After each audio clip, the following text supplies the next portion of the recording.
ముందుగా మీడియా మిత్రులకు నమస్కారం. ఈరోజు ఉస్మానియా యూనివర్సిటీ వేదికగా ప్రెస్ మీట్కు వచ్చిన మా దళిత క్రిస్టియన్ నాయకులకు అందరికి కూడా నమస్కారం. అయితే మొన్న సుప్రీంకోర్టు దళిత క్రిస్టియన్లు దళితులైతే వాళ్ళ ఎస్సీ హోదాకు సంబంధం లేదని ఒక సుప్రీంకోర్టు జడ్జిమెంట్ రావడం జరిగింది.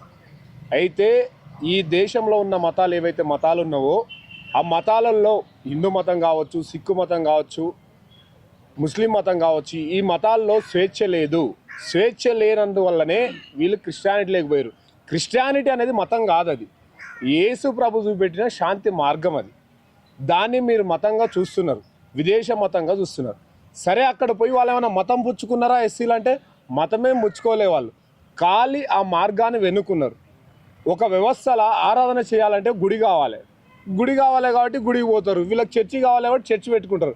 కానీ వీళ్ళు పూర్తి స్థాయిగా మతం మారి సర్టిఫికేట్లు తీసుకోలేదు. ఎవరు ఇవ్వాలి సర్టిఫికేట్లు? ఇవ్వాలన్నా ప్రభుత్వాలే ఇవ్వాలి.